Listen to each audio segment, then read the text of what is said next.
It's our turn, episode number 100. Oh my goodness, it's our 100th episode!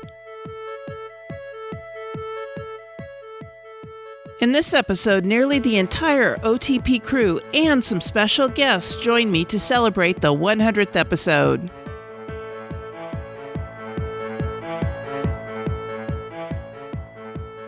This is the Dice Tower Network, adding games to your wish list since 2005.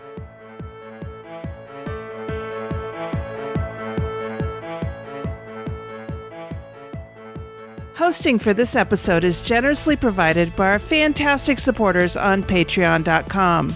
If you'd like to help us out by pledging $1 per month or more, please visit patreon.com/OurTurnPodcast. Every dollar helps us to keep this show going strong.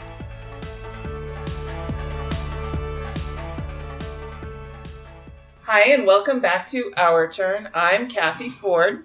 I'm John Schulters. I'm Sarah Graybill. I'm William Reed. I'm Sarah Reed. I'm Frank Vicari. I'm Mark Ford. I'm Lizzie Bell. I'm Sarah Tedrick-Parikh. And I'm Jordan Marshall. That's right. We've got almost the whole gang here. And this is quite literally an intercontinental recording session because Lizzie is joining us from the UK where it is 2 a.m. And so thank you for staying up so late. And Sarah, thank you for staying up so late. You're on the East Coast. So, and then Jordan, you're on the East Coast as well, aren't you? I am. All right. So, yeah. That's dedication. So Jordan is a new member of our crew who you haven't heard from yet on the show. But he is going to be working with Jesse to do some interesting things about role-playing games. Jordan, you want to tell us a little bit about yourself? Sure. So, my name is Jordan to start. And I am currently very involved in the Dungeons & Dragons and tabletop community. And I do streams. And what else? Well, that's cool. Thank you. You're welcome. You'll be on, I know in a few weeks we have you scheduled to be a guest host, and then you and Jesse, like I said, are doing a segment, a contributor segment, so that will be fun and exciting.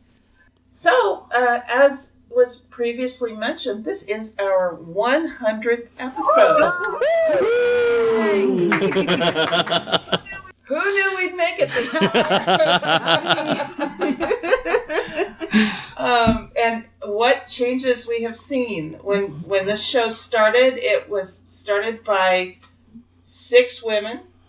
And 3 of them have gone off and done other things because life just acts that way. Sarah Reed is still actively involved, and my niece Nicole was also one of the founding members, and she has come back.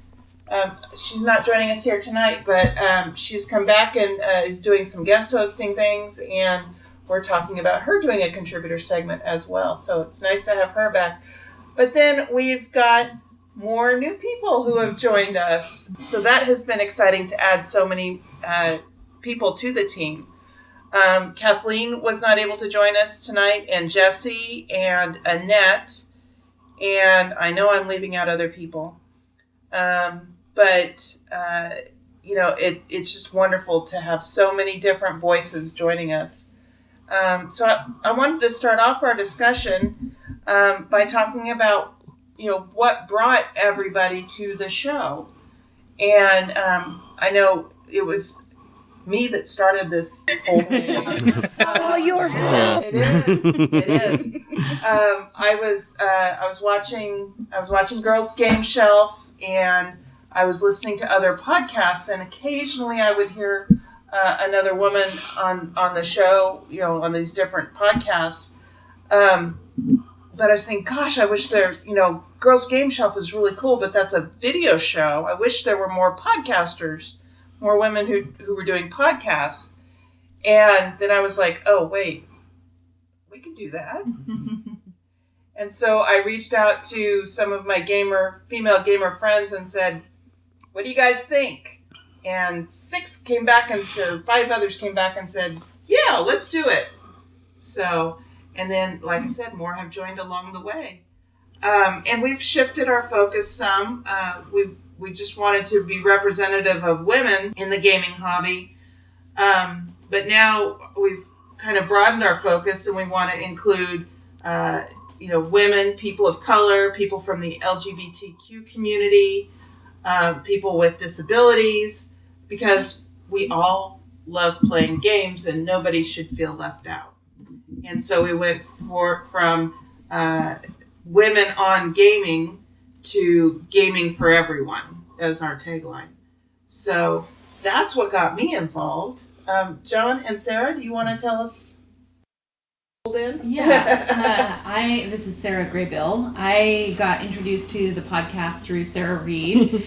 My fault now. Sarah Reed is in the game play testing group that we meet once a month, and she helps organize and run that, or is the de facto leader of the Yeah, kind of just fell on my shoulders.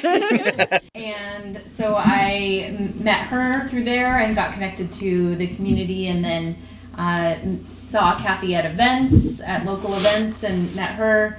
And then Kathy invited me to guest host a couple of times or contribute segments, and that's really how I got started. And roped in. this is John Schulters, and Sarah and I are married and co-designers, and we both freelance doing different things in the tabletop community. And John was our first male guest. That actually is true, yeah. I was just looking back because I've kind of logged things on our site whenever we participate in various podcasts, and it looks like episode 46, I think, was where you first came on by yourself. And although maybe one of the very early episodes, we had you both. Appearance, we had you both on to talk about HaitiCon. Oh, that's right. Yes. So yeah, we've just kind of been rolling along, and like you said, it is amazing just even over, I don't know how much time we've covered in these 100 episodes. About 2.5 years. 2.5 years. Wow, I couldn't have even estimated that because so much has sort of changed and progressed and been amazing over those last few years. So it's been a fun ride. Mm-hmm. And Sarah and Will. Well, for me, I think I wasn't in that first episode. Or the first 2 or 3. You came on about episode 5 because That's you right. guys were in the process of buying a house and moving. Yes, the house we are now mostly meeting in. We were in the process of buying a house, so it just was impossible at that point to actively participate. But I was in there that's saying that, yes, I want to be part of it. And yeah, it's just been a great opportunity. I've done several podcasts before our turn. This is the longest I believe I've done a single podcast. I like to talk, so that gives me an outlet to talk about my passion, which is board games. And then, of course, I rope Will into everything. So, yeah, the way I get involved is Sarah says, "Hey, guess what you're doing tonight?" And I say, "What?" And she's like, "You're recording a podcast." I am? And she goes, "Yeah."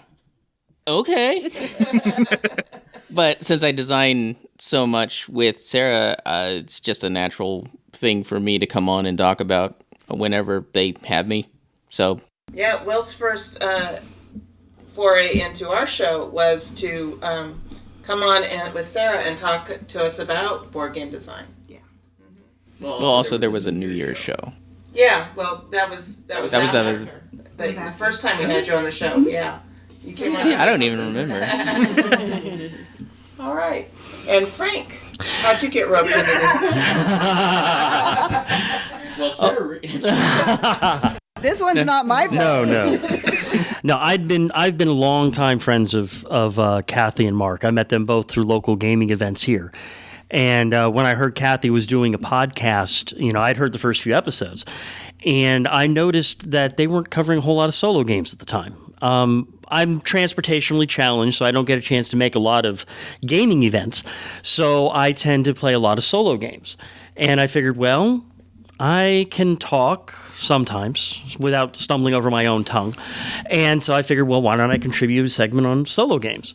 And I think it was episode 36 was the first one I did, Summer Games. And ever since then, I've been an on and off contributor. Was at the first recording that we did at Conquest Sacramento. the first live recording that we did. And I've been involved ever since.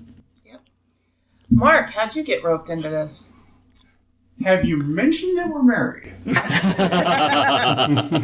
No, seriously, it was just, it started out as this great project idea she had about putting women, making an all-female podcast.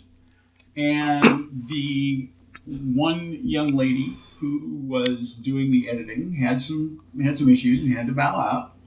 And I've got a bit of a radio background and a bit of audio editing background back in the days when you used a razor blade and tape. Don't laugh. I've got the cuts to prove it. But yeah, Kathy said, "Mark, can you help?" I said, "Let me take some of the editing off your hands." And so there I was. And then, of course, there was the occasional Firefly countdown. That was my first real foray into actually being on the podcast. And then Kathy and I kind of decided that, I should be available, And basically, I kind of stay behind the scenes. But I've been known to co-host an occasional podcast. And she's really asking me to try and do a segment on World of Warcraft, which is one of my other hobbies. So you might be seeing a little more of me. But yeah, that's how I got in. All right, and Lizzie, how did you get involved with us? So I remember reading posts from Sarah on the Women and Gaming forum when you guys were just starting up. So I've been listening since the beginning, and then I think the first segment I did was I met up with Roger at the UK Games Expo a couple of years ago, and we recorded a piece. Mm-hmm. And you've guest hosted once? Yep. All right, and Sarah. I think about a year and a half ago, maybe, I was in a Facebook forum for women gamers, and I think somebody said, "Where are the podcasts led by women?" And it was something I hadn't noticed that was missing in my life. And Our Turn was one of the ones mentioned, and so I checked it out, and it really resonated with me. I spent a lot of time walking, and so I listened to the whole backlog, and when I got onto Patreon, it was one of the first ones I signed up to support. And then in December, I think, you sent out a message looking for people interested in contributing. And I said, well, I've had some ideas rattling around and could contribute, partly because the attitude of Our Turn is jump in. You're welcome. You're included. You are enough. Lots of bobbing heads over on this side. Absolutely. And Jordan, how did you get involved with us? Well, 3 days after I joined Twitter or started using it for the first time ever, I was looking around at people, in the tabletop community that I could follow and support and stuff, and I saw the bio on the Our Turn podcast, and I was like, wow, yeah, women in gaming, how can I support? How can I contribute to that, And at first I was like, all right, I can retweet some things here and there and support in whatever way I can. And then I received a DM 3 days later asking for any ideas or anything that I could bring to the table. And I mean, I can't say no to that. Well, I can't wait to hear your first segments, and I'm so glad you've decided to join us. I'm glad everybody has decided to join us, because running a podcast is a big job, and everybody has just been so helpful and so many ideas, and it has just become one of the greatest joys of my life, and I love working with all of you. All right. What's been your favorite topic so far that you've either talked about or heard on the show? Well, the first one that I think that I heard and that resonated most with me, this is John again, was, I don't remember the exact title of the episode, but with the chainmail bikinis. Just say no to chainmail bikinis. There you go. And, with, I think at that time, Sarah and I had started doing some freelance development work with Foxtrot Games. And Foxtrot's mission has always been to celebrate real people doing real things in positive ways through their all of the themes and approaches of their games sort of encapsulate that. And we were at the time working on Spy Club, which was basically a game where you get to play as the young detectives in the neighborhood solving mysteries. And it was a very intentional choice to create a cast of characters for that game that was very representative, and we took our sort of best efforts to make sure that anyone that might want to play this game could have a chance to sort of see themselves in that game and play that way. So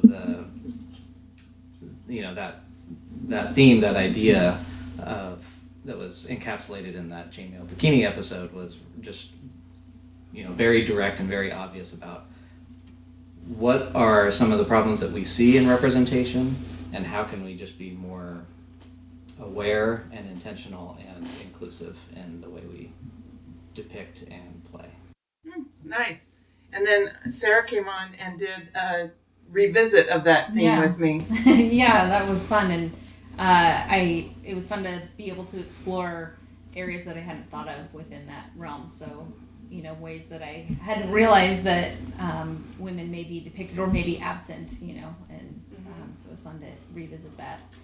I think some of my favorite episodes, I enjoyed contributing. I did a guest host on an episode talking about holiday games, I think, and that was kind of fun to think about games through that lens, because we all think about themes so strongly with what you're doing in the game and not necessarily it being tied to a specific event around the year. So it was kind of fun to evaluate games from that perspective, and I was trying to find things that were maybe not directly 4th of July, but I pulled lanterns, I think, or maybe Hanabi, I think I grabbed for kind of a 4th of July fireworks theme.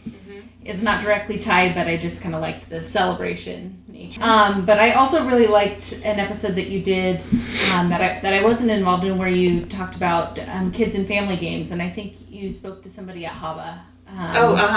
And I just really appreciated that perspective, because I think that's, we are, as gamers, have kids, they're going to be introducing their kids to games, and that's a good way for us to grow the hobby and nurture the hobby. And there's a lot of interesting things happening with kids games and family games that are more sophisticated than when we were kids, and everybody just has access to better and better games. So it was fun hearing that examination of what goes into making a kids game, or what kids like to play. Will and Sarah? Well, I think it's probably, it might have been around the same time, close to the chainmail bikini, but I remember having conversations with Sarah leading up to box art for games, and just what's on the covers of these things, and how you can look at it from I think it was a female perspective at that time, completely. And even just the conversation we had even before the podcast was interesting to me. And then moving into the podcast to even get even more perspectives on it was fascinating, because a lot of time, well, especially for me, I don't see board game covers because, well, I'm legally blind. So art usually goes over my head. So hearing people talk about it and hearing how much of an impact it even has on people and how passionate they can get about it was fascinating to me. I was always a huge fan of early rock albums in the 70s and 80s, and I always looked at the game cover art. Kind of, you look at some of the album art. If the album art is there and it really connects to the theme, it brings the game out even more. So I really resonated with that as well. It sort of connects it. If you've got this whole picture with the artwork and the board game and the mechanics, and they all work together, it just brings so much more to the table. Yeah, because so many people are just expecting to learn so much from a game's art cover to tell them what the game's about. So if they see a boring person, they immediately say, oh, that's a boring game, even if it's not. Exactly. And I know one of the things that we have talked about, maybe not on that episode, I don't remember, but we talked about the fact that women aren't depicted on box covers, even when they are characters in the game. Right. That you're more likely to find sheep on the cover of a board game than you are to find a woman on the cover of a board game. And it goes back again to that whole idea of people need to see themselves represented and represented well. And it doesn't help the fact that the sheep is a female. That's still improper representation. Exactly. Yeah. Oh man, I've been on so many episodes. It's hard for me to pick like a favorite. I mean, I enjoy all the big hard topics we pick. I like it when we Will and I come on talk about game design or the vision accessibility things. And I know one of the frequently I get a comment of what segments people like me in is just when I talk about board games, it's just what I play recently. I almost always talk about how Will's experience was, and I've gotten comments that thank me for that because there are people who have colorblind people in their life or other severe vision issues, and so when they hear me talk about the game, and then I may say, yeah, this is a great game, however, this part was difficult for Will, or this is how we had to modify the game to work with Will's vision. And so I think for me, love the opportunity to be able to share those experiences with other people who either just may not be aware, or they really are aware because they face the same issues either themselves or with people in their lives. I definitely like being able to share those experiences. So if somebody's really thinking about a game and I come on and say, if you've got any type of colorblindness or vision issues, don't try this game because you will just get frustrated. And they appreciate that I've been able to share that perspective because there's not a lot of reviewers out there that tackle. I mean, there are a few people like us, and there's a new... Oh, I'm forgetting. There is a new person on Twitter who's doing also, I think also vision disabilities, and I can't remember. So yeah, there's more people now, but there's still not a lot of people talking about it. And Frank, what's been your favorite topic? I'd have to go back to where we did the live show at Avalon, and we did the hot topic on women in the gaming community and what support of that community means. We had a very, very involved discussion with the audience at that time, covering all aspects of the gaming community and how, as it was mentioned before, about how seeing, women on gaming covers and chainmail bikinis and how it kind of brought all of those together, and how certain games and certain game elements of certain elements of the gaming community can impact on how women feel about gaming. And how some of them were repelled by some of it, and some of them were brought in just because of it. And it really opened up a lot of discussion about women in gaming and bringing more inclusivity into the community. Yeah, that was the first time we'd ever ventured into doing a live show at a big event. Yeah. And unfortunately, their new venue doesn't really lend to being able to do that again. No, the conventions moved to a convention center off of an Air Force base, and there have been a couple of smaller conventions that I've attended there, and there's really not an area that we could really do this at again, I don't think, which is a kind of a shame because I'd like for us to do another, in front of a live audience recording. Yeah. So I'm hoping that maybe we can work with some other cons elsewhere and do that. That would be fun. Anyway, I forgot what was next. Oh, Mark. That guy. Forget your husband. I forgot all about your husband. And the people on Skype. I haven't forgotten anybody. Okay. That's I'm trying to remember everything. I've got 20,000 things going through my head. Well, it's kind of hard for me to pick one episode because I've been involved with so many. I mean, I have the same problem Sarah has. Sarah Reed. Because, I've been editor since like the 30s or somewhere around there. And before that even. Yeah, but that's when I really started to get serious about paying attention. Don't get it wrong. I've always listened to the show. But this was until Kathy asked for my help as editor, in editing the show. It was always more along the lines of I was listening to it as something that someone I cared about was doing and putting a lot of her heart into. And so it was that kind of support, the cheerleader kind of support. When I started getting into it, I got, hey, this stuff's actually seriously good. It's fun to work with. These people are talking about cool stuff. And I think that just the fact, picking one from the series of voices that I've been able to listen to. I've listened to the raw footage and helped turn it into something more more presentable. But there's not a lot to do when the content is just so right there. So yeah, if I had to pick one favorite episode, was listening to the first one. Listening to Sarah and Kathy and Nicole and Maida and Melissa and all the others who were getting together and deciding, we've been ignored and we've been underrepresented for too long, so we are going to we're going to put on our big girl panties and we're going to go out and do the podcast that we want to hear. And just watching that evolution has been my favorite of all of it. I mean, just watching it. Occasionally, I'll be looking at I'll be looking at the show notes for various shows, and I'm seeing the numbers start to pile up, and it just puts a shiver down my spine, And I'm kind of honored. I'm kind of honored actually to be a part of it.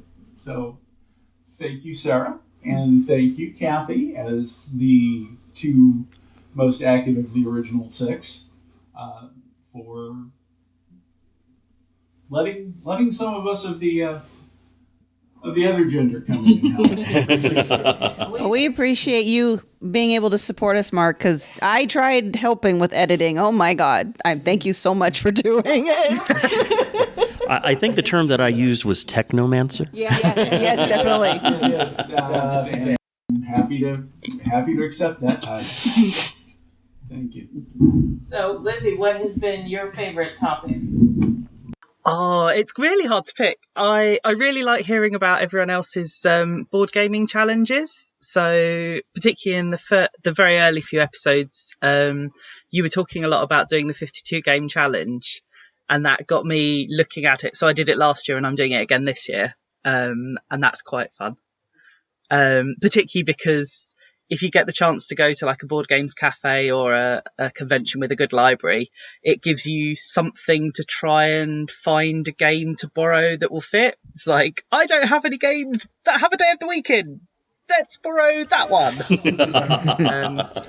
But I really enjoyed the one about with the lass from Hammer as well, because I've got a couple of godchildren who are sort of getting up to that age where you can start.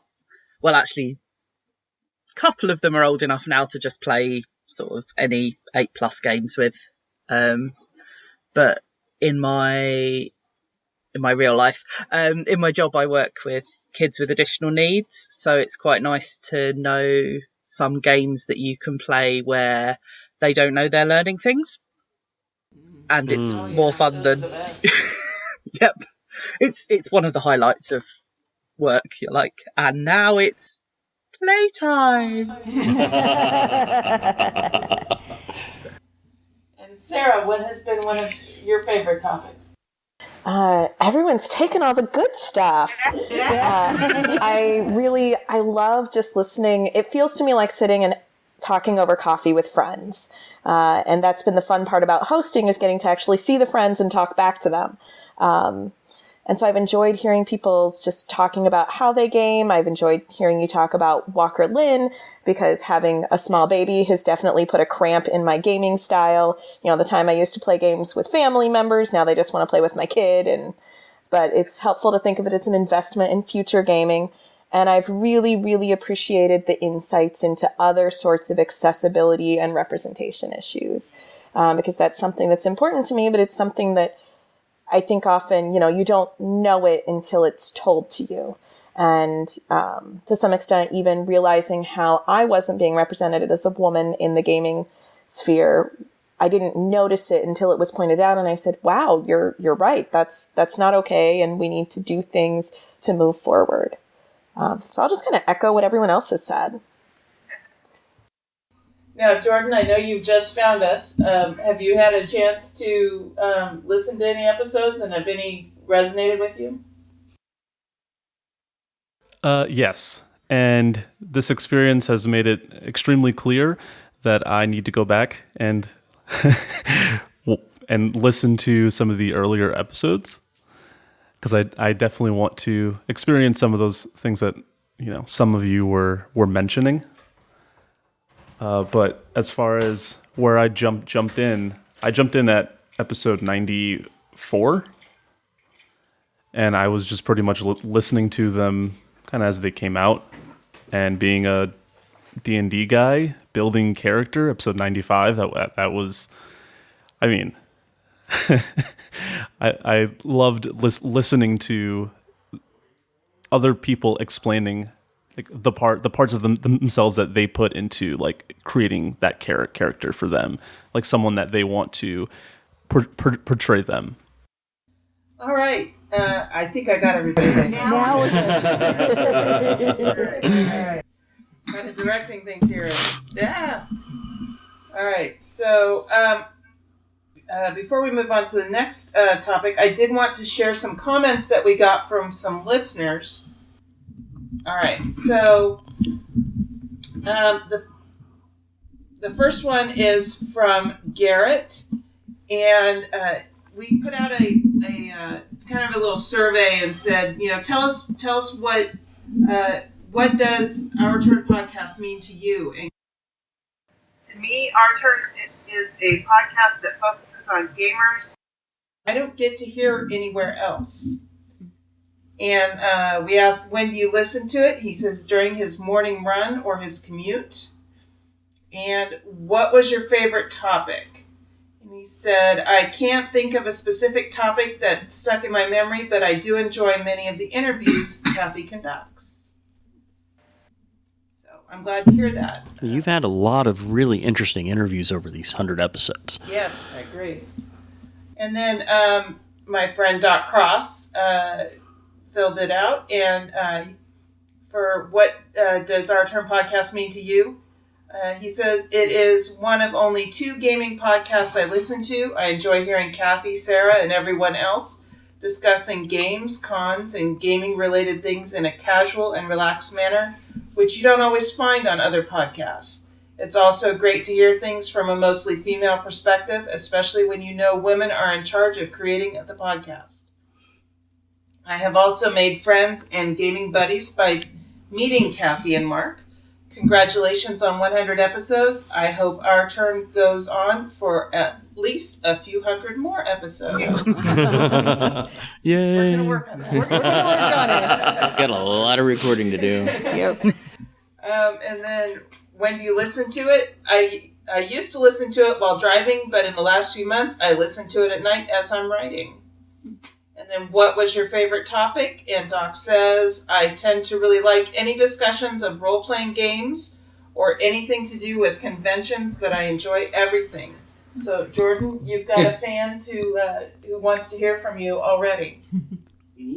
Every episode. And hear from me they will. And then we've also got some recordings that have been sent in. Hi, it's Anna Maria Jackson Phelps of Girls Game Shelf, an occasional co-host of Our Turn. For me, Our Turn encapsulates all the good of our community, and I'm hugely proud to be part of it. Happy anniversary, and looking forward to the next 100 episodes.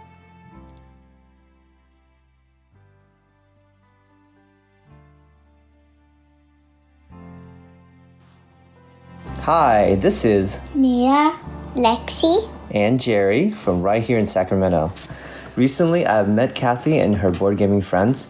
I've seen how hard Kathy works on anchoring the Our Turn podcast and the new Your Turn events organization for our community right here in Sacramento.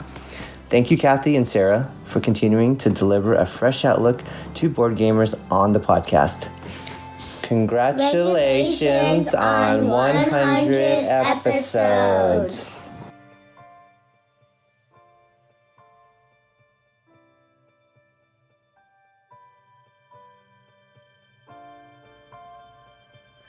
Hey, it's Jesse Metcalf here, contributor for Our Turn, and I want to wish Our Turn happy 100 episodes. Congratulations, everybody. I first started listening to and supporting Our Turn because I wanted to see more inclusiveness in the gaming hobby. I believe gaming truly is for everyone. I'm really excited to see what the future holds not only for Our Turn, but for the gaming hobby in general. I hope 2019 is a great year for gaming and inclusivity for the entire hobby. Congratulations again on 100 episodes, and here's to the future, wishing us all the very best.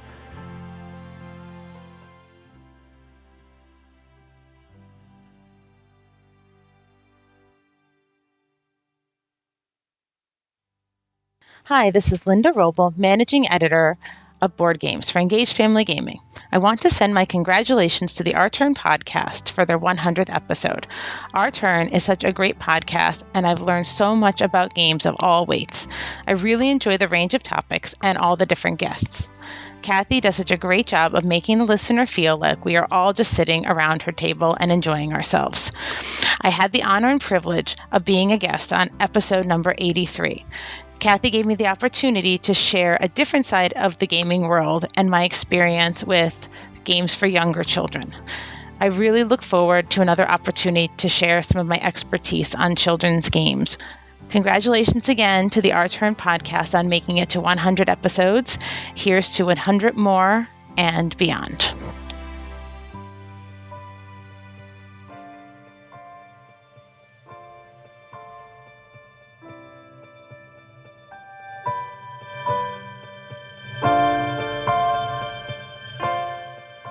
Hey everyone at Our Turn Podcast. This is Mandy.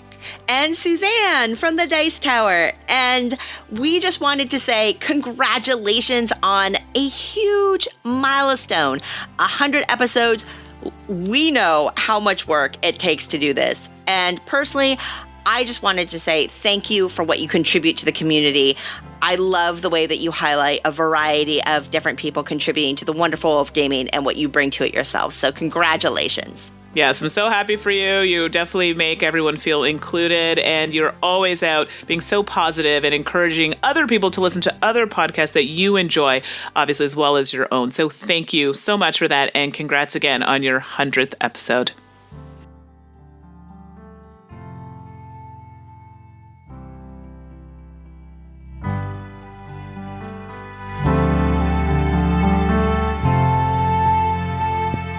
Hi, Our Turn. My name is Valerie, and I discovered this podcast back around episode 30 when I was first looking for board game podcasts. I instantly loved the vibe I got from Our Turn. It felt so personal and down to earth, and I really admired the message of, we couldn't find what we wanted to see, so we started it ourselves. It's amazing how easy it is to interact with the hosts on Facebook and Twitter, and it really gives me a sense of acceptance and belonging. Our Turn is a wonderful companion to me. I listen to the podcast while I'm out for walks, or when I'm just doing chores like grocery shopping or folding laundry. There have been so many great topics, it's hard to pick a favorite. I think the one that made the biggest impression on me was the discussion on imposter syndrome. That one certainly hit close to home. So congratulations, Our Turn, on 100 wonderful episodes. I look forward to many, many more.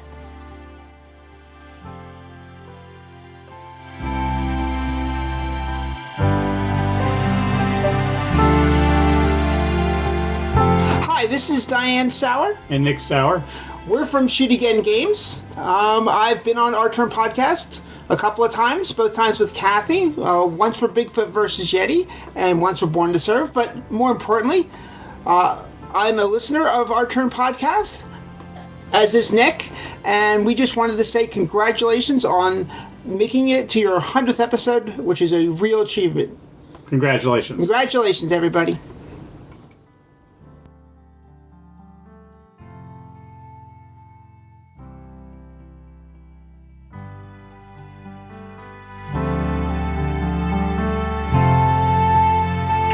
Hello to Kathy and all of the Our Turn crew. Congratulations on 100 episodes. This is Kathy's friend Richard Bright. It's been fantastic going on this journey with Kathy, seeing how excited she's been about the podcast, talking to her about it, introducing her to new games that either she's talked about on the podcast or that I think that she would enjoy because of what she talks about on the podcasts. I can't wait to see what the future brings for our turn, and I hope to hear many more episodes in the future. Thank you very much. Bye.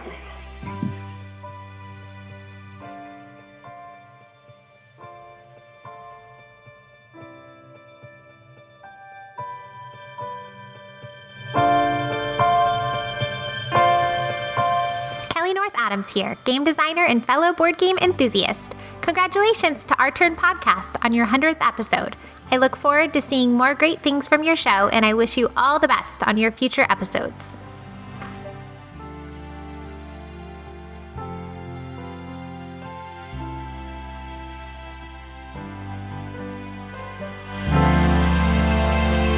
Hello, this is Michael from Maple Like Us, and I just want to congratulate everyone at the Our Turn podcast for 100 fantastic episodes.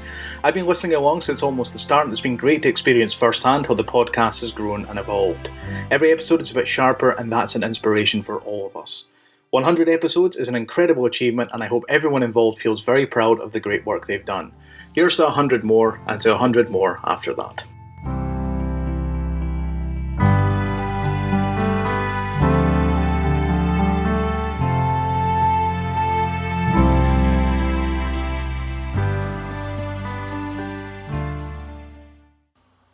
All right, so next topic that I had for us to discuss on this episode was what would you like to see happen in the gaming community in 2019?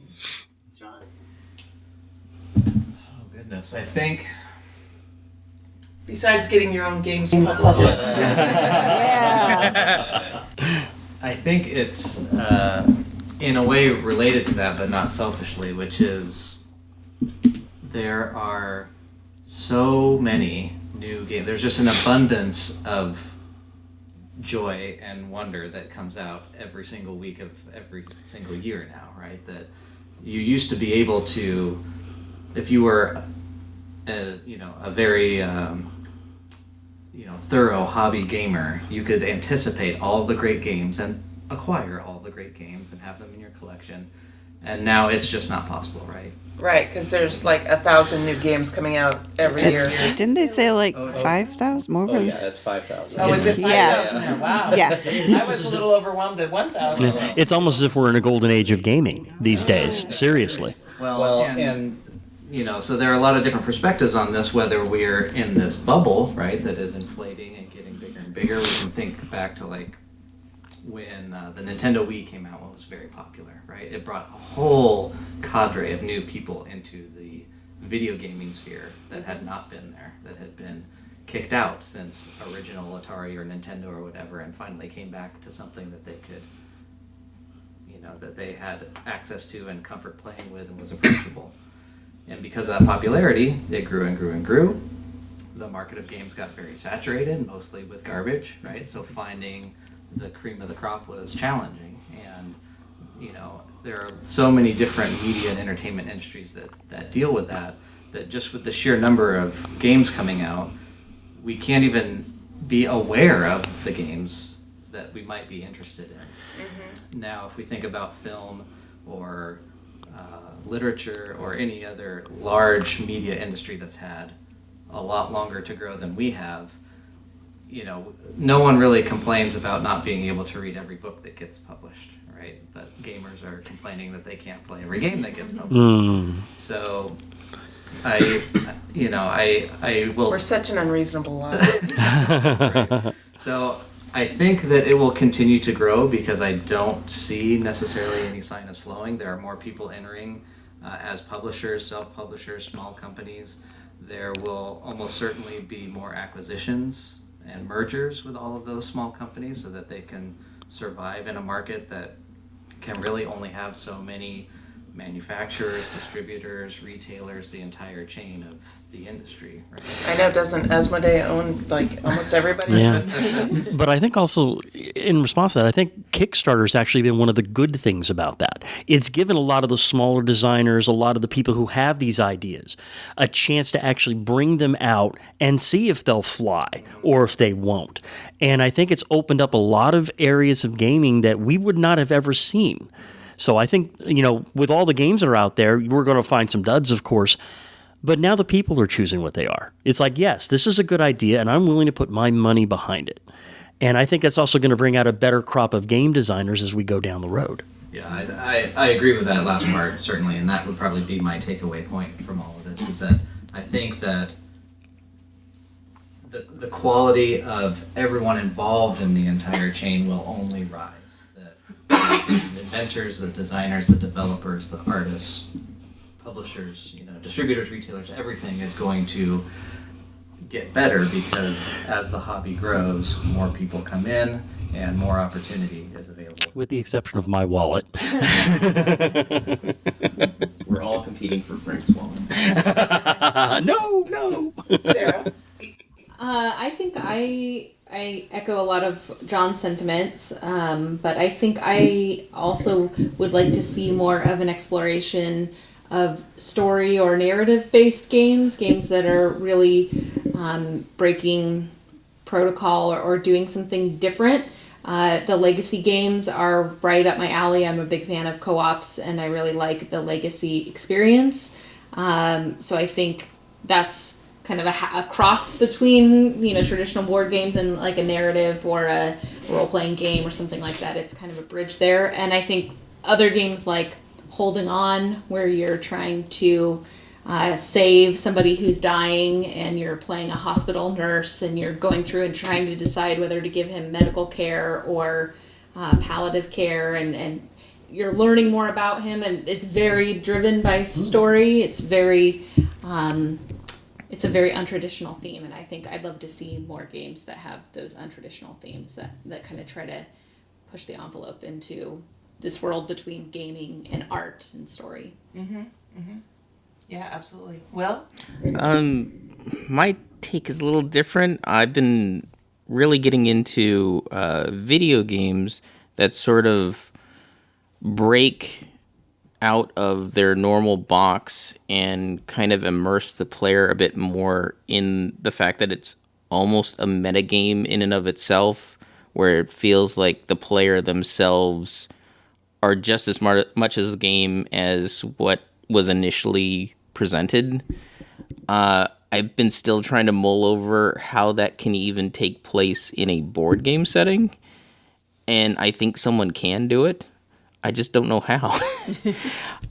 So some of the examples I'm thinking, that's what's going on in my head.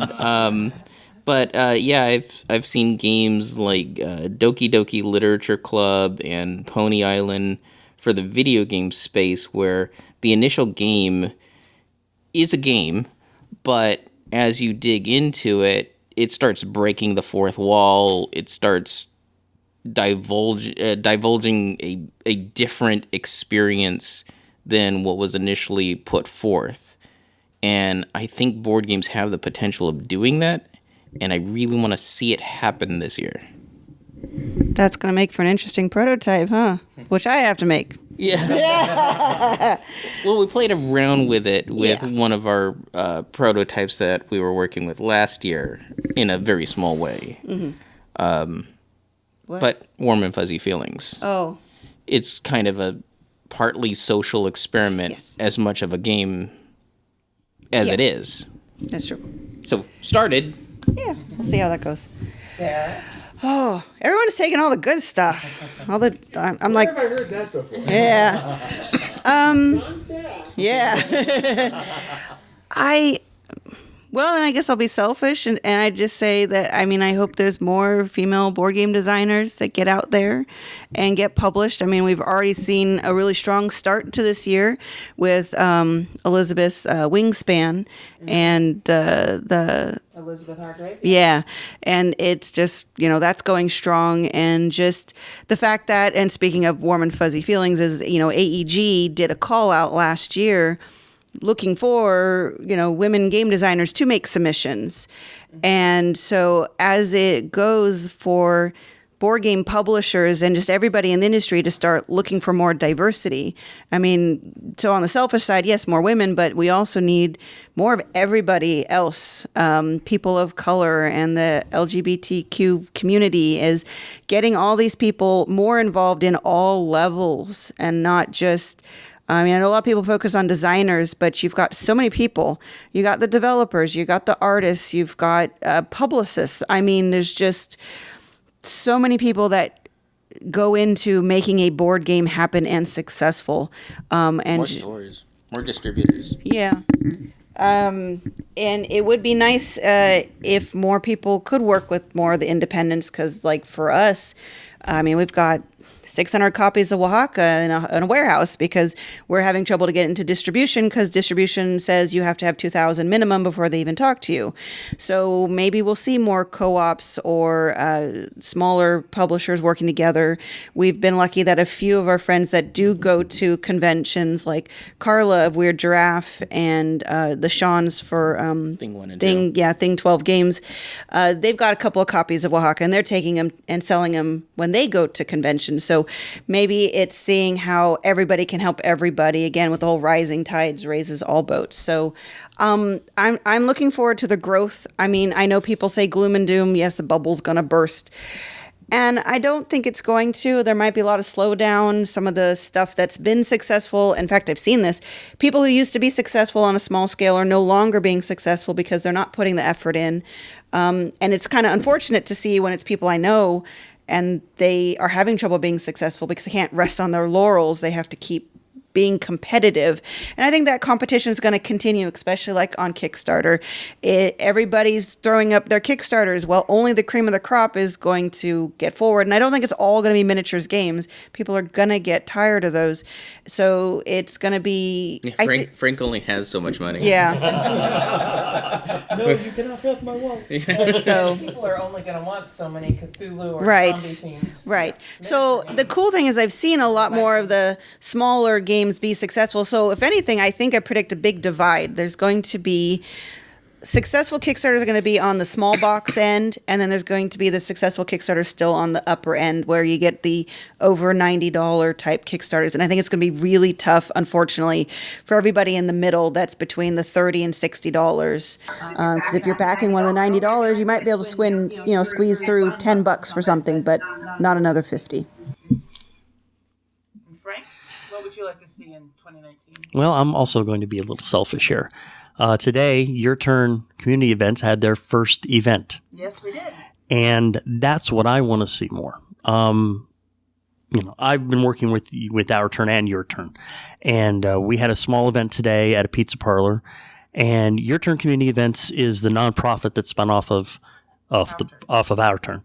And what we want to do is start holding more community events in the Sacramento area, build up to our own convention, and then start taking what we get from the convention and giving it to charities, not only local ones, but big ones. Like the Tom Vassell Memorial Fund was one of them. The Jack Vassell, thank you. And that's what I want to put my energy to. That's what I want to see grow. I want to see that grow so we can give back to the community. And Mark? Oh, what I'd like to see in 2019. How about more time to actually play games? Here. Yeah. Ladies and gentlemen, boys and girls, life is just moving at too fast a pace these days. And I would really, really, really like to just have time to play some of these great games that we're collecting. Mm-hmm. We are the owners of the game space of temporal insufficiency. And that insufficiency has never been so pointed as it has been lately. With Our Turn and Your Turn and work and trying to raise two dogs in the style which they've become accustomed. Can't forget the children. Our dogs are spoiled rotten. I mean, and that's what we do. We're puppy parents. We spoil our dogs rotten. Just more time. I mean, I would love to have 8 hours slipped into the day that didn't count on the clock so that I could, get a full 8 hours sleep and then, play games and work for 24 hours. I mean, that's a dream that will never come true, unfortunately, but that's the dream I have. That and just more good two-player games. Because my favorite gameplay partner and I, we're tired of trying to adapt 4-player games into 2-player games. So bring us better 2-player games. And Lizzie, how about you? What would you like to see in the hobby in 2019? I'd like to see a continuation of the trend that I think we've been starting to get with sort of more diverse themes and more diverse imagery. Like you were saying a couple of episodes ago with Elizabeth, the designer of Wingspan, sort of actually there is this overlap between people who like bird spotting and people who like playing board games, and I like the way that's going. And also just seeing more sort of women and just gender fluid people and people who don't look like everyone else who's ever been on those little printed character sheets where you're like, none of them look like me. And I also like I'm looking forward to more roll and write games. I know Sarah and Will have one coming up in the little anthology, but I love dice and I love wipe clean boards, and it's the perfect combination of something that you can fit in 10 minutes with dice and a wipe clean board. So I'm looking forward to 2019. Nice. And Sarah? For me, what I'd really like to see is for inclusive art and characters and rules descriptions to become more standard. Today I got Spyfall 2 in the mail, and I ordered it partly for class. I teach college psych classes, and it's a nice class mixer. Because you have to say the person's name before you ask the question.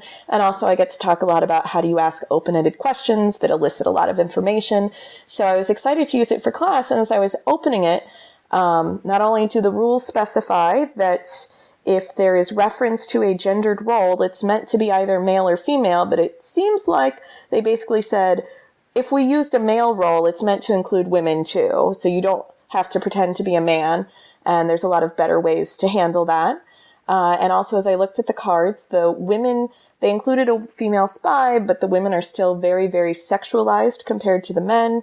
And clearly the default race is white, unless there's something like a tourist bus. And then it's very, very stylized Asian people with like buck teeth, to the point that I don't know if I can bring this into a college classroom. And if I do, I'm going to be very upfront with my students that I'm not comfortable with the way they handled this. And I'll end by asking my students, do you think I can bring this into a classroom again, or do I need to rewrite it on index cards? And I've heard a lot of reviewers that I think a lot of review this game, and I don't recall anyone bringing that up as an issue, which really concerns me. I think we really need to hold designers and publishers accountable for their choices there. That is actually a game on our game space of temporal insufficiency, and I will definitely keep that in mind when we have a chance to play it and review it. Yeah, I was very disappointed. Oh, that's too bad. Note to self, move Spyfall 2 to the top of the list. And Jordan, what would you like to see in 2019? I have 3 main things that I really want to see. The first is I want to see the growth of consumerism in a lot of these companies that are, giving us new games and board games and stuff. I want them to market their material to the audiences that are receiving them and not the other way around. Like, here's the product, have it, give us money for it. Second thing is there's been a lot of support that I've seen in the gaming community, and I want to help continue that via doing more streams and most importantly kind of educating and promoting that education among everyone. Yeah. I think I had something else. and I feel like it's gonna come to me. I'm gonna say, man, I wanted to add in that thing. Yeah, in 2019, I want Jordan's third point. All right. Well, in 2019 for me, I want to encourage anybody who wants to have a voice in the gaming community to contact me, because I will be happy to give you that voice, give you that medium where you can come out and say what's on your mind. We try to keep it a family-friendly show, but that doesn't mean you can't come on and give your opinion on something if it's bugging you. Or if you just want to come on and be a guest host once in a while. I would love to have people on from all walks of life. And the other thing I would like to see, and I don't know if it could happen in 2019, but maybe in 2020, one of the things that I would like to see is more of really good literature being themed as a board game. This last year, I interviewed a couple of ladies who did a role-playing game based on the collected works of Jane Austen. I thought that was brilliant, and I would just love to see less trading in the Mediterranean. And I don't want to feed any people anymore. and more role-playing games or board games, based on some of the fantastic literature that humanity has created over the ages. I don't know how to create a Moby Dick game. I've said many times before that I am not a gamer who wants to be a designer. I am a gamer who wants to play games. And but when I have ideas for game design, I will happily share them with anybody who wants to listen, and feel free to steal it. One of the games that brought me into the hobby, right along those lines, was Tales of the Arabian Nights, originally published by West End and reprinted by Z-Man. A fantastic role-playing board game dealing with all the tales of Scheherazade. Some of it wouldn't really work too well with modern society because of the way they visualized men and women and slaves at that time. But it's still a fantastic storytelling game. Also, Plaid Hat Games did Mice and Mystics, another fantastic role-playing board game. And those are the type of games that I know you want to see more of, that I do too. The kind of that meld between a story and a board game that you not just play, but you experience. Exactly. Yeah, Tales of the Arabian Nights got me to read one of the translations of the original book, and I was surprised, man, this book is so racist. So then I turned around, played the games, like, okay, I'm going to pick the most racist stuff there. Sure enough, I won handily. Yeah. If you stick to the original, I don't know, spirit of the book, you can do very well if you. But from a storytelling aspect, yes, it is a fantastic translation of those tales into a board game medium. It's very true to the original. It's just it offends. Oh, absolutely, absolutely. So it's definitely not a game for everybody. No, but yes, yeah, it's along those lines. That's why I also brought Mice and Mystics, because I thought that was a fantastic tale that you could actually role play through. All the chapters, fantastic games. The mechanics were good as well. Yeah, very reminiscent of Redwall. Yes. All right, and speaking of mechanics, nice segue. I'd like everybody to just talk real briefly about what your favorite game mechanic is and why. John, you're He's on. not going to be able to pick a favorite. Yeah, favorites don't jive well with me, but there's a lot of stuff that we're sort of thinking about and dealing with right now. I don't think that people would define cooperative play necessarily as a mechanism, but more as a genre. But I think that it puts players in such a different perspective that it qualifies. And so cooperative games are an area where I find sort of the most joy around the table. I am an omni gamer of I try to play as many of those 5,000 games that come out every year, and that's just from sort of a research perspective. But the things that really do bring me those moments of joy and the memories that I tell afterward come from cooperative experiences. And I think it's just that I probably am a very competitive person, and I can feel my heart rate rise whenever we play a traditional, Euro that's not necessarily direct player interaction, but that sort of indirect, manipulative, you're solving this own crucial little clever puzzle and trying to impress all your friends at how well you do it, right? And that can be a fun experience, but it produces a different sort of physiological reaction in me than a cooperative experience. I was at the dog park earlier this week and was talking to a lady about the different types of games that I like to play, and brought up cooperative games, and she just was baffled. She had no idea what I was even talking about. And I said, it's where you all work together to play against the game. And she'd never heard of such a game before. To her, games are competitive. You're trying to knock each other out of the game.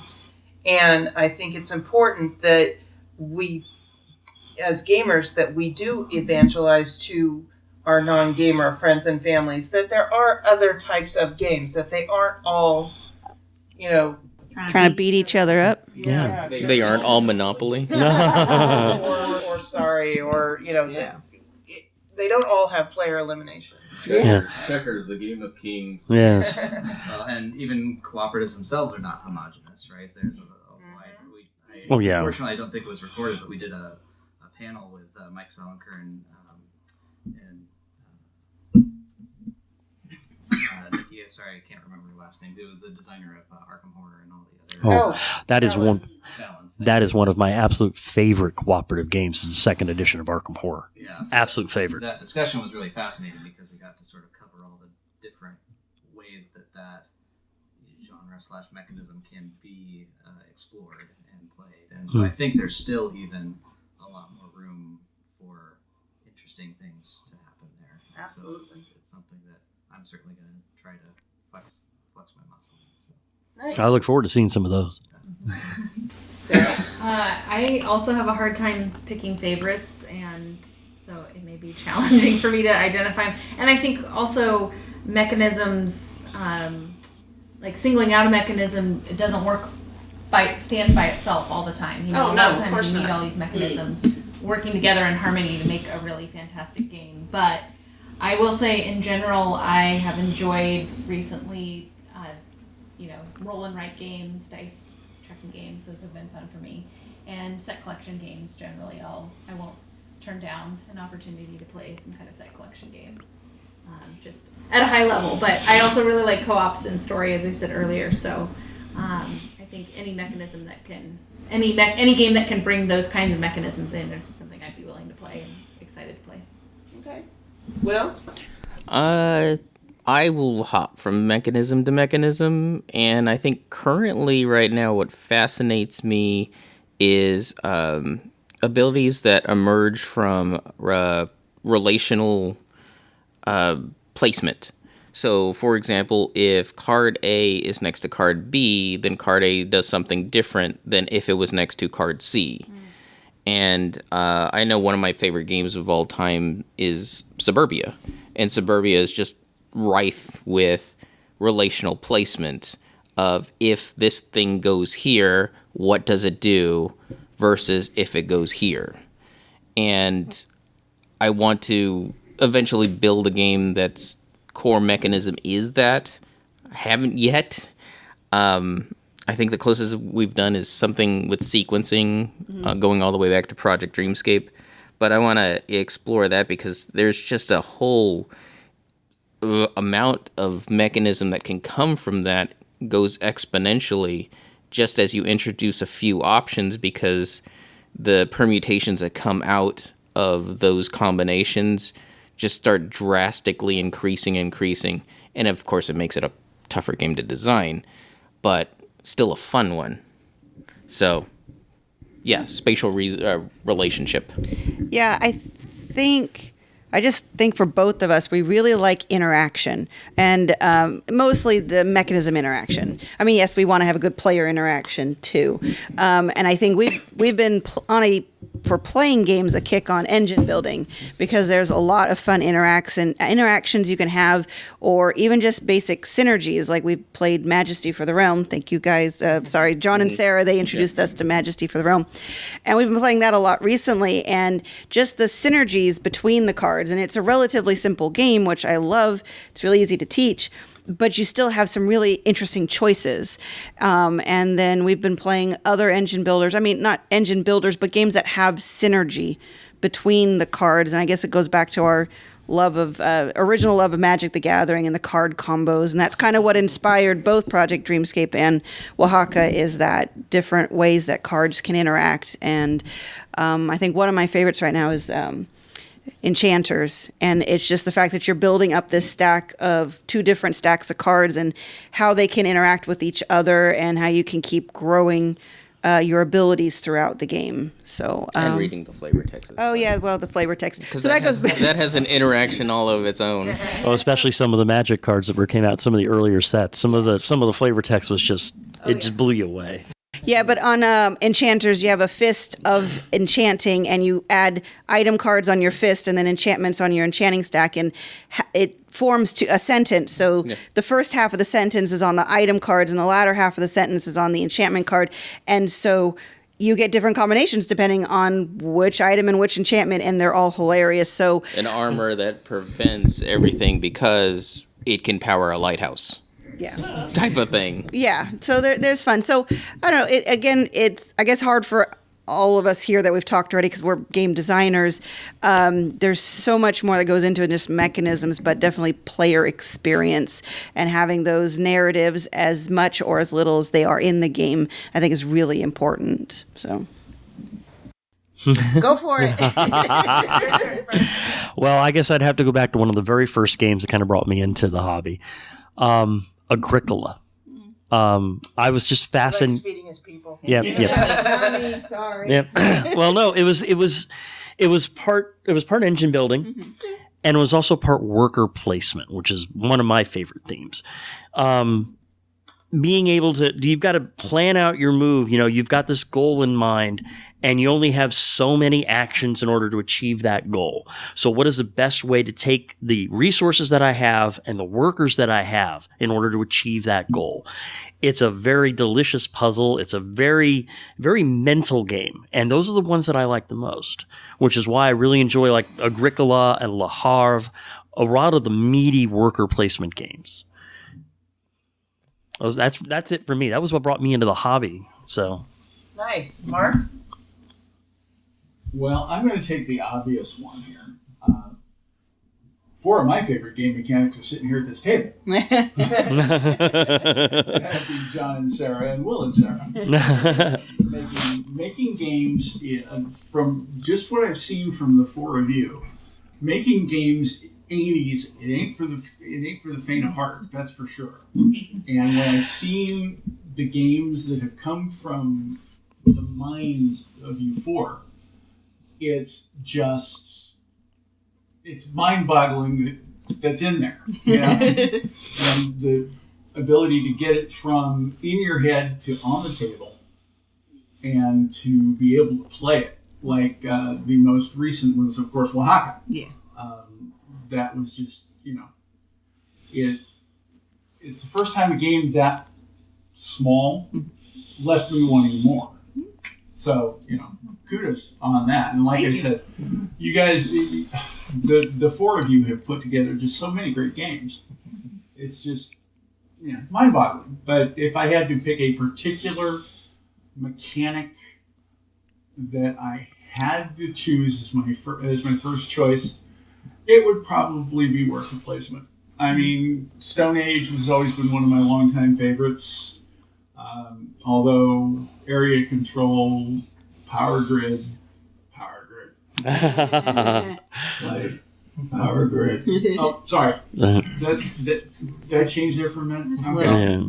Yeah, like I said, I'm more of an omni gamer.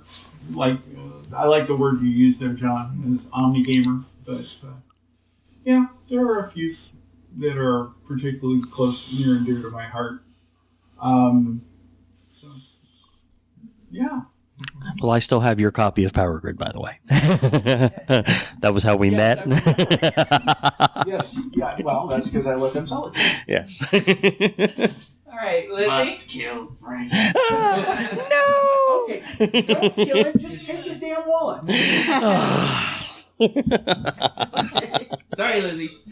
Well, I quite like when there's spatial relations in games, and sort of more generally, I really like ones where there's spatial puzzles like Patchwork and Bear Park, and just games where you're like, I just like trying to work out how things fit together and making something. And when you just have the perfect space and you just slot something in, and you're like, yes, and that gives me 16 points. Thank you. I played a game like that today. That was fun. Yeah. All right, Sarah?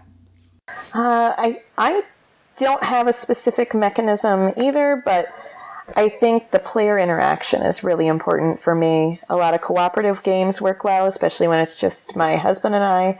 And I think even roll and writes, we like being able to, we tend to not be terribly competitive. Everybody tries to do their best, but we're also often playing with family and friends who don't play as many games.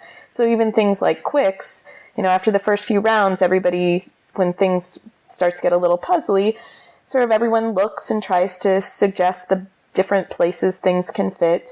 Like we played Railroad Inc. recently, and he was interested. He saw some video reviews that I was watching and said, oh, that looks neat. And so I was excited to get it, because if you're the main gamer, you always buy the game that your spouse shows any interest in.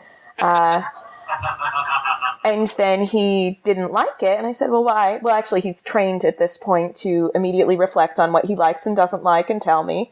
And he said, I didn't feel like I was playing with you, because not only is it meant to be, you have a little screen to hide it, but there's just too much information to really track yours and someone else's at the same time. So I've realized more and more how important just being able to interact directly, or just being able to comment and help each other. It makes a big difference for us. Okay. And Jordan? So big surprise here, but I like tabletop play. I like role play, dice rolling, and I like card drafting. But on the first three, because they're kind of part of the same, I just love that those elements can get people to come together and create a story. And I think that they're game mechanics that are pretty much useless unless you have people that are invested and that are putting in the effort needed. And for card drafting, I mean, every game is different. Like you have to get lucky. You have to make strategic plays based on what's given. You're not going to always get what you want, and you have to just keep adjusting. And I like that. Yeah, the role-playing aspect is one of my favorite things about board gaming.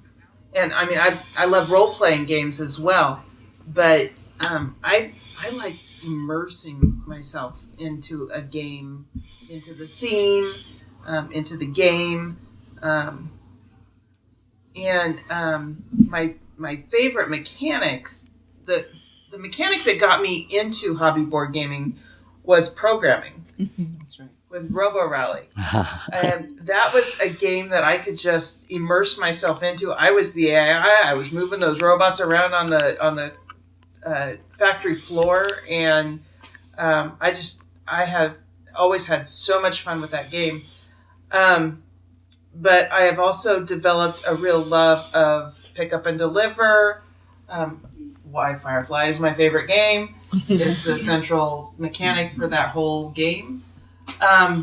But worker placement, engine building, I'm learning so much about so many different types of games. I know for a while I didn't like deck building games. And then my friend Richard Bright and Sarah both introduced me and taught me about deck building games and talked to me about it, and we were able to find deck building games with different themes and even some IP games that were deck builders, and I've become a fan of deck building. Yay! Good work. Hey, I'm looking forward to this year and teaching you more about Dominion because we got lots of expansions to explore, and they're all fun. Well, not all of them are fun. I still do not like Possession from what is that? Alchemy. But other than that, everything's good. Heck, even the Rick and Morty deck builder. Oh yeah. Oh, I've seen that one. That one looks interesting. Well, if you know anything about Rick and Morty, it is hilarious. In fact, I got it for Will. I didn't know much about the show other than a few episodes I kind of had sort of watched, but not really with him. And after playing the game, I'm like, okay, let's sit down and watch this thing because this is funny. and it's built off that Cerberus engine that the DC deck builder uses, and didn't they do a Lord of the Rings with it? I think. Or Harry Potter. Basically, they slapped a whole bunch of various IPs, and I liked the system, but I always felt iffy about its implementation. Rick and Morty is the first time that it just clicks and goes, yes, this is the perfect IP for this mechanic. Yeah, the theme actually feels like it's integrated into the mechanics, which is one of the things that you like, Kathy. All the other ones feel like the theme is slapped on. That was my thought about DC Deck Builder. Yeah. I didn't like the way didn't like the engine itself. Right. I mean, I love the idea behind it. Yes. I was always a huge fan of Ascension as a deck builder, just because of the way the mechanics worked. I couldn't get. Wanted to love the DC game, but I just couldn't get past the engine. Yeah, right. Agreed. All right. I think it's about time to wrap things up. What do you guys think? Yeah, we do tend to talk a while. we are known for long episodes, that's for sure. So why don't everybody go around and tell us what you're looking forward to doing in the next week or two, and how can people connect with you online? Well, I know what I'm doing, which is wrapping up all the illustration work for our game Rocket Squad, which is coming out this summer. Finally! Yes, this will be the first game with a designer, graphic designer, and artist credit for me on there. Congratulations! So excited about that one, and if you want to kind of track what Sarah and I are working with through our design studio's Black Straw Games, you can find us on all the platforms. Just look for Black Straw Games or blackstrawgames.com, and then we do a lot of freelance development work with other designers and publishers, and over the last several years, most prominently with Foxtrot Games. And so we have, it's interesting hearing some of your anticipatory things you're looking forward to in 2019, because I think we might have some games that you'll be interested in playing. Ooh. So we're looking forward to this year. Nice.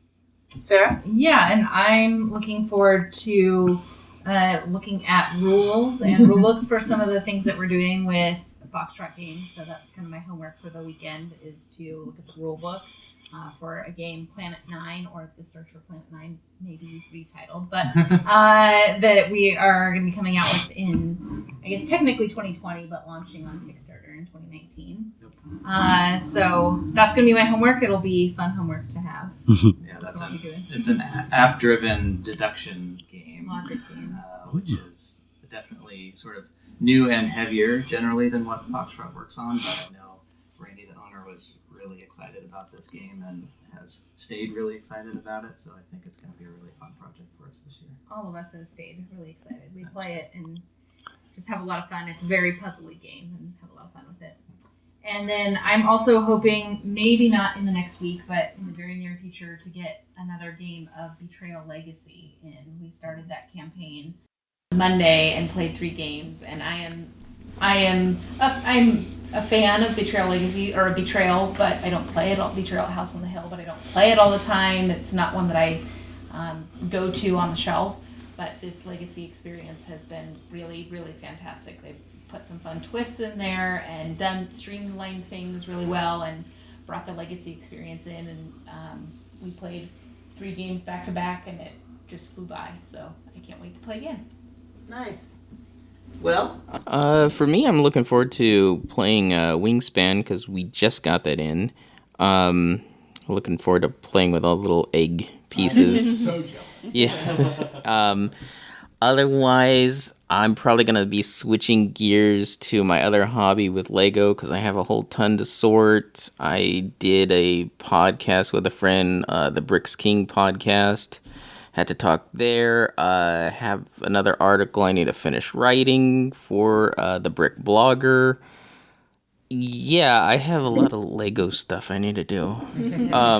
But if you want to get a hold of me, I'm resourcefulgames@yahoo.com. Because that's our design studio name. And I think that's it. Yeah, we also have rules to go over. That's your job. Oh. I just come up with the idea. You make it make sense. All right. I try. I succeed most of the time. We've been trying to work on Broken Skies. Sorry, the name has changed 4 or 5 times, so keeping it straight has been difficult. Yeah, Reaching Haven. Wait. It was Reaching Angel's Nest, Reaching Haven's Vault, Broken Skies. Yes. That's why she's having problems. Everyone thought it was a religious game, so we had to just completely abandon the whole Haven. Everyone misreads it as heaven, so is what it is. Okay. But anywho, we got a good play test in at the last design meeting, and so we are trying to tweak the rules. We've got cards to revise. There's cards we have to go over together, yes. Will, because he's more of the mechanisms guy. So when I say like this doesn't look right, I can give suggestions, but it's up to him to say, well, we can tweak it this way or that way or whatever. So we are trying to get that back to the publisher we had shown it to previously, who was very interested in it because it's got a really interesting puzzle focus. And we had shown it to them as a 2-player only game, and they're like, it's really hard to market. So that's the odd thing. As much as you guys are wanting 2-player games, there's a lot of publishers out there that are having trouble marketing 2-player only games. So some of them, and I'm not saying all of them, so some of them are shying away from it. So we've been trying to figure out how to make it viable 2 to 4, and the downtime between players is very unfortunate. At one point we went in a totally wrong direction. People hated it. This last time we took it to the design meeting, and I recall walking out of there because John sat in and played Broken Skies, and I was like, John didn't hate it. I'm having a good day when that happens because he'll let me know. He goes, you realize this whole mechanism is just it's going downhill. Someone can break this, go this way, and I'm like, he didn't say any of that. Yeah. Yeah, I think the hardest part is there's 2 camps for the game on wanting it turn by turn order or more simultaneous play. So we're trying to find a middle ground. We'll see how it goes. The only thing is we just got to get it back into some sort of semblance to show it back to the publisher, because then if they like it, then they can help us further test it. Or just tell us what they want. Yeah, or just tell us what they want. So yeah, we've got a lot of good feedback recently, so it's getting stuff going, and then keep working on the roll and write for that anthology that's coming out. And yeah. And the I Forbid card game? Oh, yeah. Yeah, we're working on a new little small card game called I Forbid. That's a little like Red 7. And so it's out in the Twitterverse and Allverse to playtest if anyone's willing to take a look at it. It's currently my pinned tweet at EuroGamerGirl on Twitter, which is always the best way to find me. Yeah, if you want to find me, I'm on Twitter. And you run... Oh, right. I do run the Facebook page for Our Turn Podcast, so you'll see me posting there too. Right? Well, next couple of weeks, my home con, I guess, is coming up, DungeonCon. This will be like the 31st or 32nd year I've been there. And of course, that means I will be dragging Gamer Arrow with me. He will be leaving the Arrow Cave and wanting to come gaming, so expect to see him out on Twitter. He'll usually post his pictures under my Twitter feed, which is at Talisian, TALIS as in Sam, EIAN, and on Instagram with the same name. He can be a little demanding sometimes, so I apologize in advance. All right, and Mark? Well, the next 2 weeks have kind of going to be a downshift a little bit because we don't have a whole lot planned. A lot of time we've been spending. Finally. A lot of time we've been spending lately has been leading up to the Your Turn event that was today. And now that that's over, we can kind of breathe a little sigh of relief, rest up a little bit.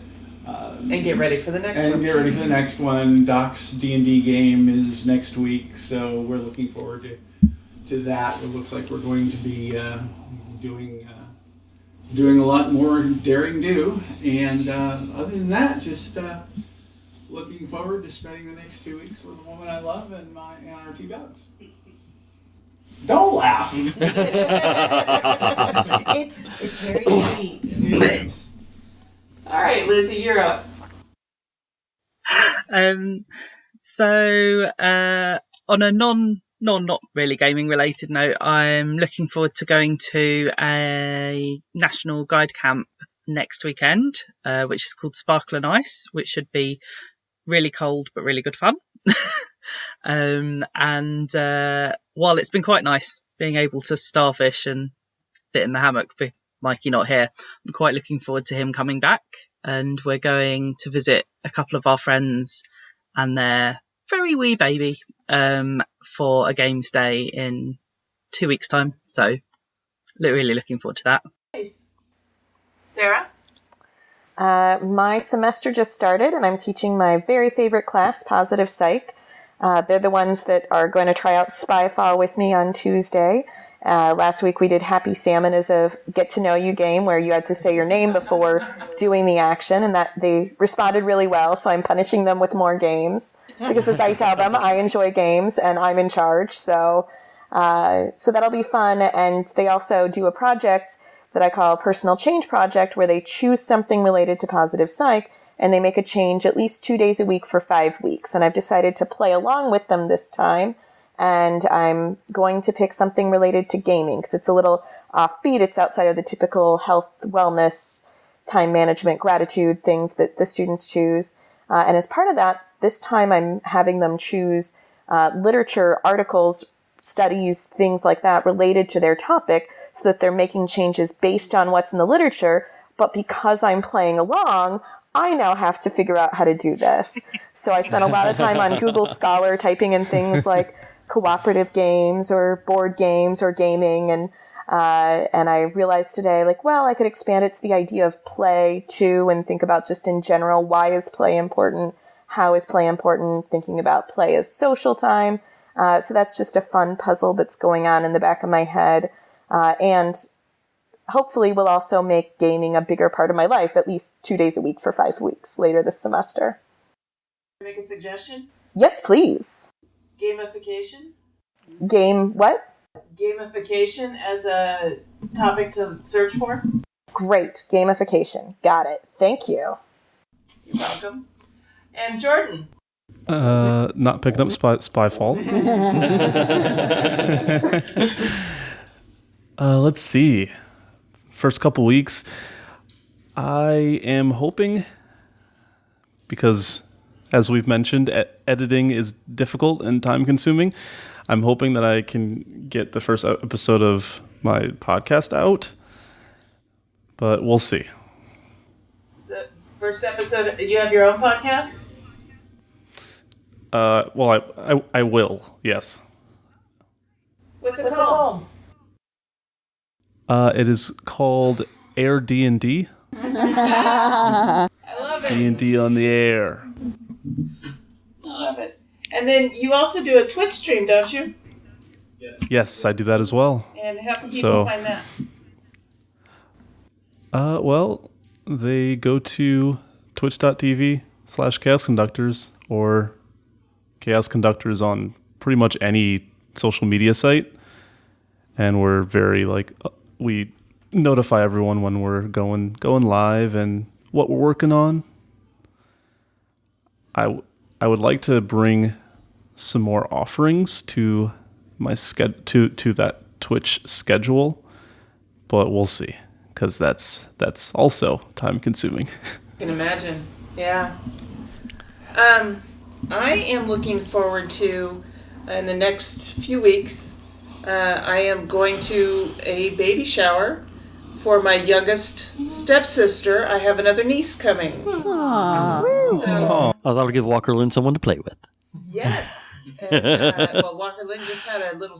Her mother just had another little girl. Oh, wow. So she's got a little sister now, and then she's going to have a younger cousin too come along. So, yeah.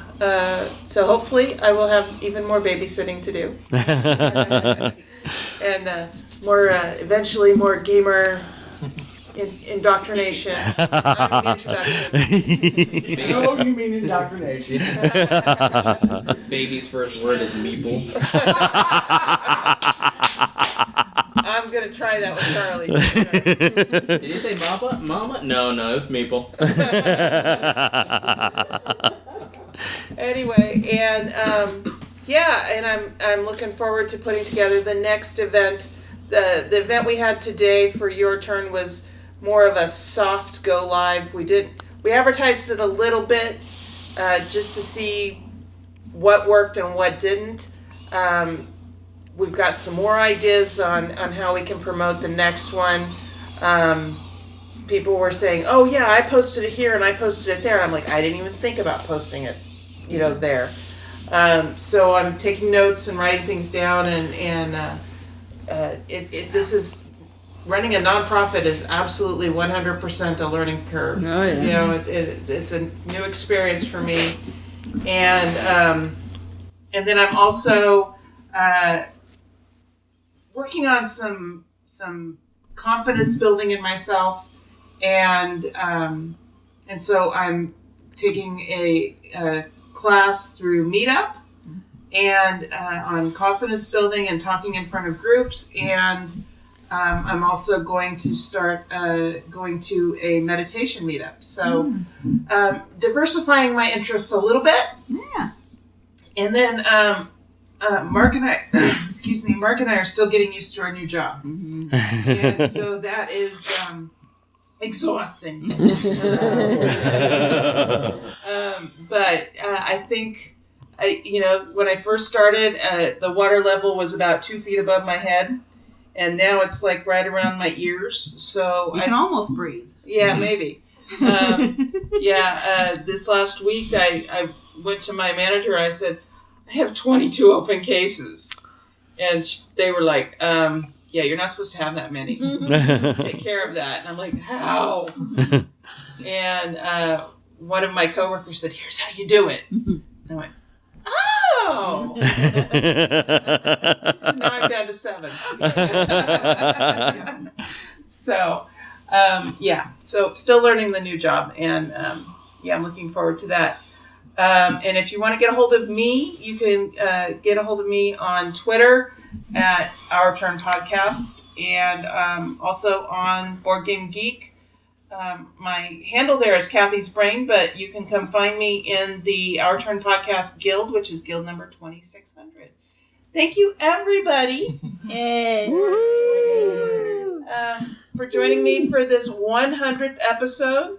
Next week we'll get back to our usual format, and we're going to start having more frequent contributors. I'm talking to a whole host of people about doing quarterly contributions, which, four contributions a year seems a little bit more manageable than, let's have one once a month or something like that. So every day. For the rest of your life. Dun, dun, dun.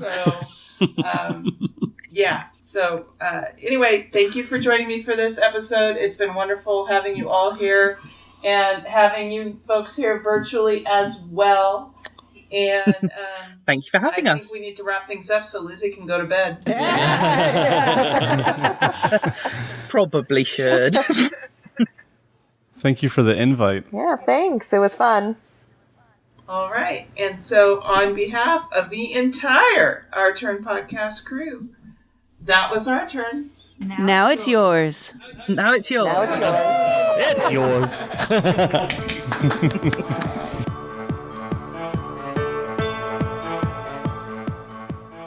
Thank you for listening. This episode was recorded on January 26, 2019, and is written and produced by Kathy Ford, Mark Ford, Sarah Reed, Will Reed, Frank Vicari, John Schulters, Sarah Graybill, Lizzie Bell, Jordan Marshall, and Sarah Tedrick Parikh, with assistance from Anna Maria Jackson Phelps, Kelly North Adams, Jerry, Mia, and Lexi Huang, Jesse Metcalf, Mandy Hutchison, Susan Sheldon, Michael Huron, Valerie Schreg, Adrian Dong, Doc Cross, Roger Bell West, and Garrett. We want and encourage your questions, comments, and feedback. Please call 916-426-2873 and leave us a short voicemail or send an email to feedback@ourturnpodcast.com. Our theme music was composed by Adriana Crickle. Incidental music was provided by Purple Planet Music. Please check out our show notes to learn more about these talented artists. The material in this episode is copyrighted under Creative Commons Attribution Non-Commercial No Derivatives 4.0 International License. If you want to connect with anyone on the show, please visit our website at ourturnpodcast.com/episode 100. We are proud members of the Dice Tower Network. You can find out about other shows in the network, like the Board Game Design Lab, Every Night is Game Night, or Tabletop Game Talk by going to dicetowernetwork.com. Thank you for your support. If you like what you heard, please tell your friends about us.